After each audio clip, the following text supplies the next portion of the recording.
We are back. It is fight season. It's me, Jesse Rowe with Inside Fighting. Welcome back. You're probably looking at me like, what's going on right now? Well, we're doing things a little bit different today. No guest this week. I'm riding solo. I'm riding solo in my whip. Okay, sorry, that was cringe. I'm riding solo this week. I am just going to try something out new.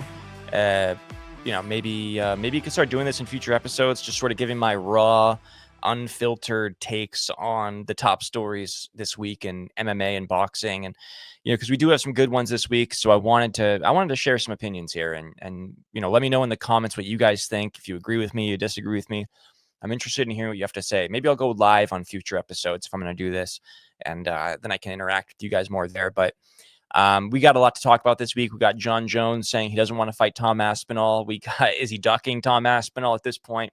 We got him getting some new custom shorts for UFC 309. We've got Dana White going on stage with Donald Trump the night of the election.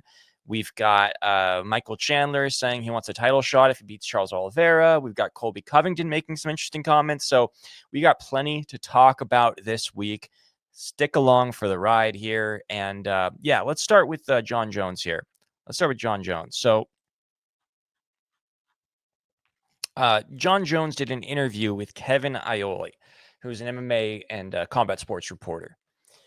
And in the interview, Kevin Iole asks him, I'm not muted, right? Kevin Iole asks him, if you beat Stipe Miocic at UFC 309, will you fight Tom Aspinall? Will you give Tom Aspinall the next title shot? Jon's answer sent MMA Twitter on fire. Jon Jones ducking Tom Aspinall became like a trending hashtag. Jon Jones said, "I don't think I will." I'm going to read you the full quote here. Because he said, "I don't want to say he's a nobody, but Tom Aspinall hasn't proven anything." This is also the two-time interim heavyweight champion, by the way. So let's take a look at Jon Jones' quote here. This is what he said. He's talking about Tom Aspinall. He said, he won his belt against Sergey Pavlovich. Sergey just got slaughtered by somebody else. I'm not here to gamble someone else making a name off of me. I'm here to compete against the guys where when we look back 10 years from now, you'll be like, Jon Jones fought this guy, he fought that guy, and that champion. If there were to be a fight with a guy that's still on the UFC roster that would financially be worth it and legacy be worth it, it would be Alex Pereira. We're both 37 years old. I'm an incredibly light heavyweight. I think Pereira walks around at 240. Jon Jones says that he walks around at 235, by the way.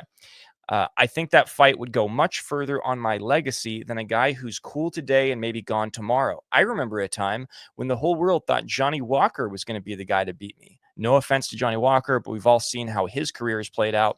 I've just been here too long to get all excited about somebody who's hot today.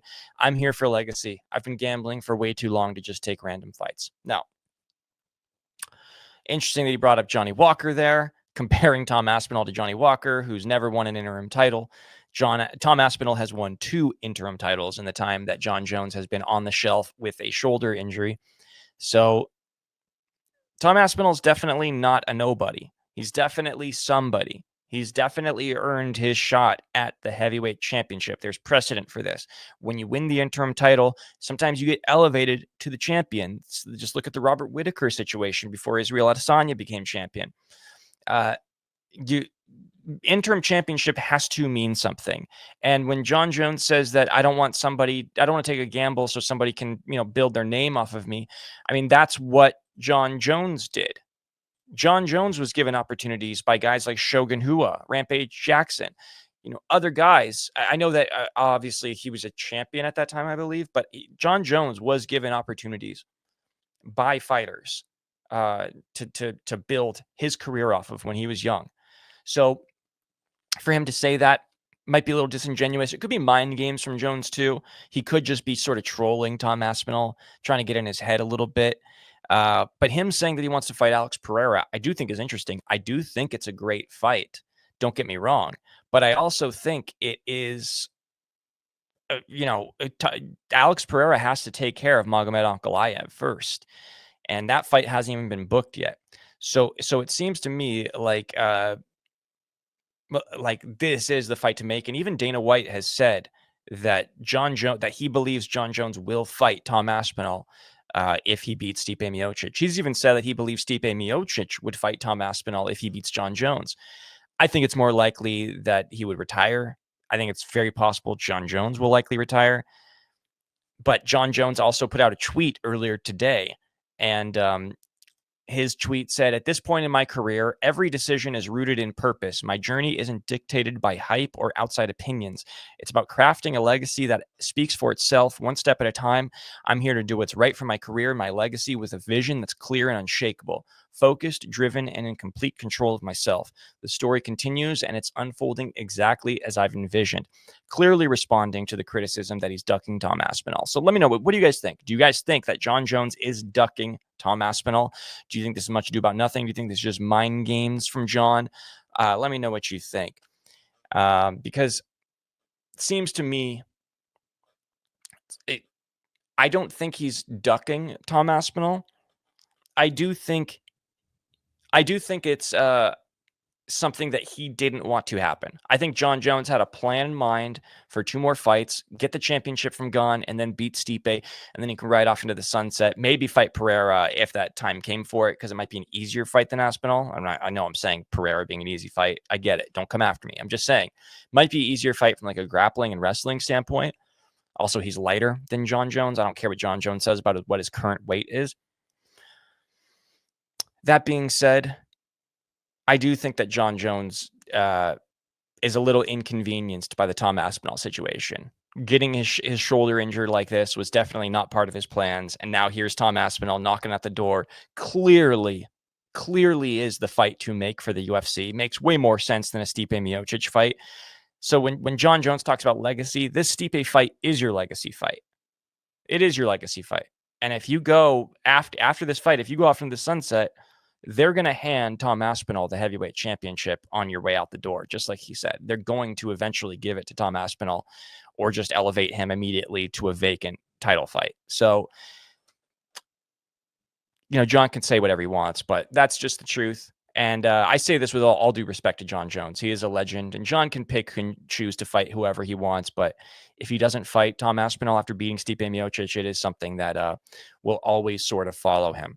I do want to go to Jon Jones' custom shorts for UFC 309. But first, we have a little message from our friends at DraftKings. We'll be back to the video in just a second, but first, the NBA Cup is back, and it's time for teams to battle it out and find out who is the top dog. And you know that if you want to get on the action, we've got you covered, because Inside Fighting has partnered up with DraftKings to bring you all an amazing offer where if you're a new DraftKings customer, you can go download the DraftKings Sportsbook app, bet $5, and you'll receive $200 of bonus bets instantly just by using our promo code Inside Fighting. If sports betting is not yet available in your state, don't worry about it. Go play DraftKings Daily Fantasy Sports. Have some fun with the basketball over there. It's my favorite thing to do at DraftKings. And again, new DraftKings customers who bet $5 receive $200 of bonus bets instantly using promo code Inside Fighting.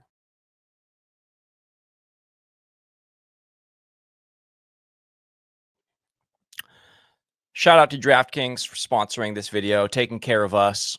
They are, they hook us up. They're really taking care of us. And if you guys want to help us out and you want to hook us up and, really show your support, the best way you could do it is to, sign up with DraftKings using our promo code Inside Fighting if you guys are new customers. That's the best way that you guys could support us, other than, of course, liking and subscribing and commenting on these videos, as always. But yeah, let's move on to Jon Jones getting his own custom UFC shorts, because he has joined the recent trend of UFC fighters getting their own shorts. What do you guys think? Here they are. They are red and black. Got the Philippians Bible verse on the side. Jones on the other side. Got some cool, I don't want to say demonic looking imagery, but some cool looking red and black patterns here. I was a little surprised that it didn't say Bones on it, just being his nickname. I thought that'd be kind of cool. I thought that'd be a nice touch. But yeah, what do you guys think? How do these shorts stack up against Ilia Toporia's, against Max Holloway's, against Alex Pereira's, all of these custom shorts that we've gotten in the past few months? How do Jon Jones stand up? Do you think these are the best? Are these the worst? What are your favorite? Do you guys think that they should just do away with these? Do you like these? Let me know what you guys think. because I think they're pretty cool. I think it's fun. I think it just adds a little bit of extra way to connect with people and make things a little more interesting. It's pretty cool. So next, let's move on. Dana White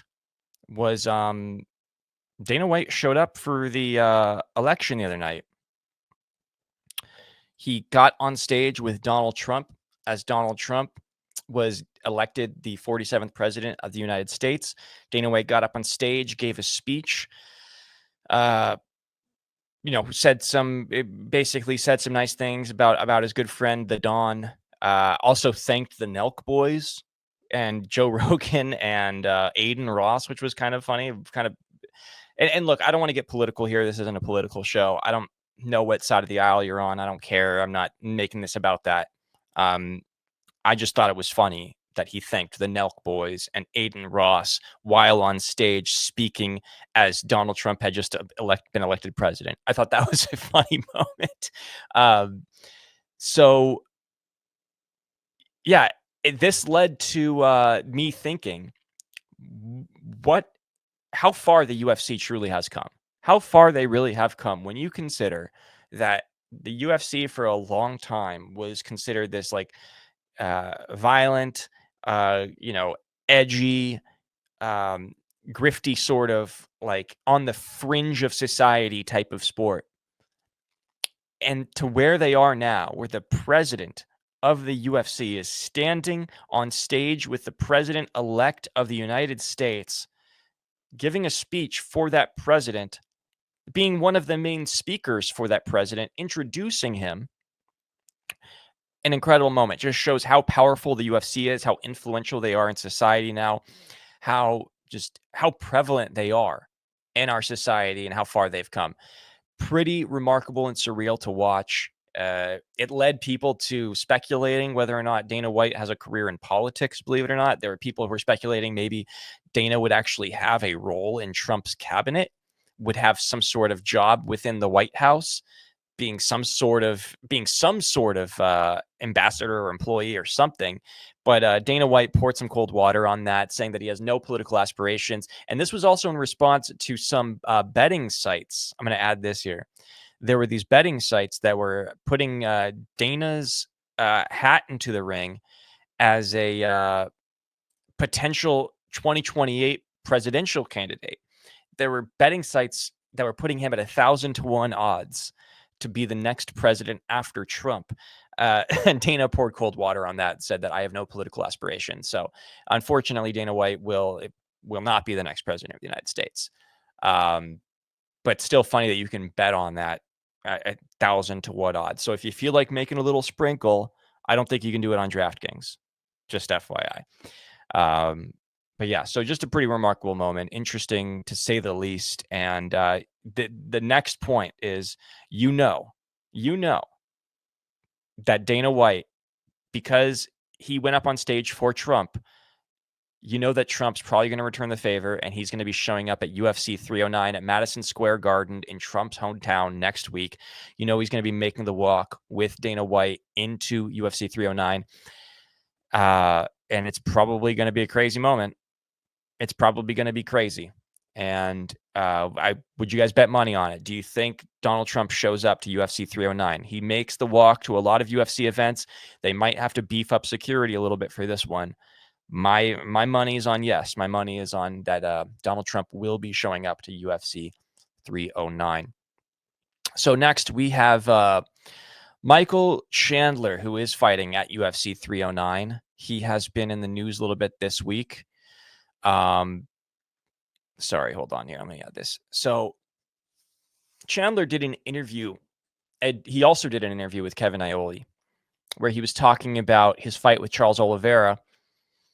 And he basically said that he believes that he could be in line for a title shot if he beats Oliveira, that he might be next to fight Islam Makhachev, and that, he could potentially be champion next year, calling out Conor McGregor. Now, this is obviously just all speculation, and of course he's probably going to say that, but if you just think about the fact that Chandler has been out for 2 years, he's been mocked on MMA Twitter and by MMA fans for how he spent the past 2 years waiting out the Conor McGregor fight, eventually giving up on it, going back to fighting Oliveira, a fight that a lot of fans didn't think made a lot of sense. And now here he is potentially fighting in a title eliminator to go fight Islam Makhachev. Would be an incredible turnaround for his story at 38 years old, a guy that wasted 2 years of the twilight of his career waiting out a fight with Conor McGregor. To get that opportunity would be pretty remarkable. I'm not saying it's going to happen. I just think it would be one of the most incredible stories that we've seen in the UFC in the past few years. So, yeah, I guess I would ask you guys, do you think that Chandler gets a title shot here if he beats Charles Oliveira? Is that enough? He just lost to Dustin Poirier 2 years ago at Madison Square Garden. So if he beats Charles Oliveira at Madison Square Garden, does that mean he gets the next shot? Would he fight the winner of Arman Tsarukyan versus Islam Makhachev, which is probably happening sometime in February or sometime early in 2025? Time will tell here, but what an incredible turnaround that would be. I'd be rooting for it. I'd be happy for Michael Chandler if that was the case. Because, I mean, the dude looks like he's in incredible shape, by the way. I mean, look at, he posted this video of himself training. Look at this guy, 38 years old. He's in great shape. 2 years off does you good, does a body good. You know, hasn't been getting any wear and tear on him. He looks like he's good to go. So, but yeah, he said that he would potentially call out Conor if that was the case. And I mean, you'd have to imagine that if Chandler won and he calls out Conor if he gets let's say he wins the title and calls out Conor McGregor, there's no way that fight doesn't happen at that point. Conor would absolutely take it. He probably wouldn't make Chandler wait very long either. But that would probably be like a year from now when Chandler's 39. But what a wild turnaround that would be. I feel like Chandler's still trying to manifest this Conor fight. I think he should move on, but yeah, I don't know. It'd be a crazy turn of events, to say the least. Let's end here. Let's end on Colby Covington, because Colby had some interesting quotes. He did. Colby went on Submission Radio. They do a great job. And he had a few interesting things to say about potential suitors for an upcoming fight. He had some really nice things to say about Jack Della Maddalena, kind of confirming the rumors that there was a fight being worked on between him and Jack Della. In the interview, he said, "This fight with Jack Della Maddalena, I think it makes a lot of sense. He's undefeated. He's hungry. You know, he's fearless. You know, he's an exciting fighter." Very respectful towards JDM, which is unusual for Colby, because normally he takes the opportunity to trash his opponents, to trash potential suitors for a fight. I think it's a great fight. I think it makes more sense for JDM than it does for Colby, only because there's not a lot of built-in storyline there, which I think Colby really sort of that's how he milks the cow, so to speak. That's how he milks the cash cow. He likes built-in storylines. That's why him and Leon made a lot of sense, because it was America versus USA. Also, Leon was the champion. All of it made sense. This fight makes sense from like a ranking standpoint for JDM, but not as much for Colby. Although he is going to have to beat, a hot rising prospect like JDM in order to get back to potential title contention at some point. Because I remember in the last fight when he lost to Leon, he called out Wonder Boy, and that one I didn't like that call out. He did say that he offered to fight Shavkat Rakhmonov. He said, I told the UFC that I was willing to step up to the plate. I can beat him pretty easily. It's a fight that I want in the future, whether he wins or loses. So he's talking about whether he wins or loses against either Kamaru Usman for the interim title or Bilal Muhammad for the actual title.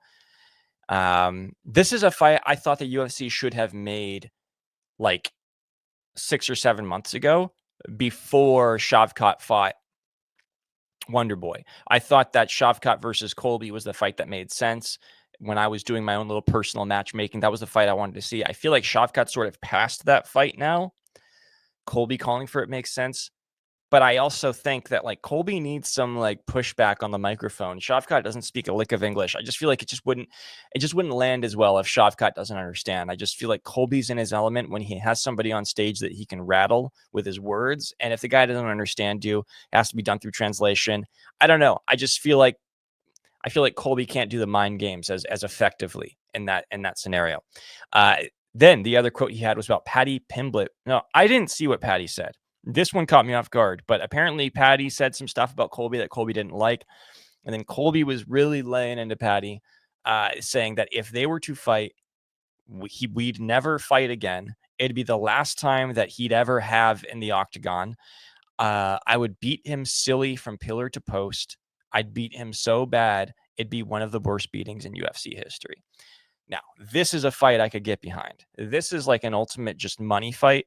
If they could make this happen, Paddy would have to go up a weight class. But I also think Colby, who fights at 170 pounds, he's actually pretty close to 170. He doesn't have a big weight cut. Colby's one of the few guys in the UFC that really doesn't do a big weight cut. He could make this happen. He could cut to 155 most likely. The fight would sell. It would be very interesting. It'd be amazing on the microphone. They would have awesome back and forth. Paddy, I'm pretty sure he's like a left-leaning Brit, while Colby's a right-leaning American. I think it makes a lot of sense. I think that you could really sell it.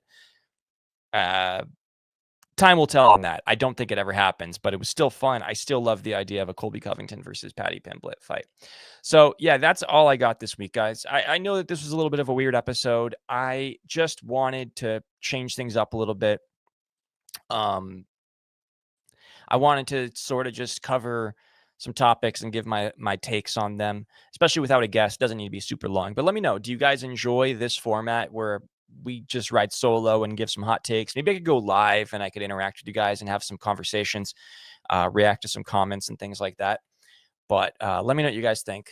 If you prefer, the dueling banjos, so to speak, one speaker gives their take, the other speaker gives their take, or if you like me going solo and just sort of talking about the day's events. So let me know in the comments below. As always, like, comment, subscribe. That's the best way you guys could support us, other than, of course, signing up through DraftKings with our promo code InsideFighting. Thank you to DraftKings for sponsoring this video, and we always appreciate you guys. See you later.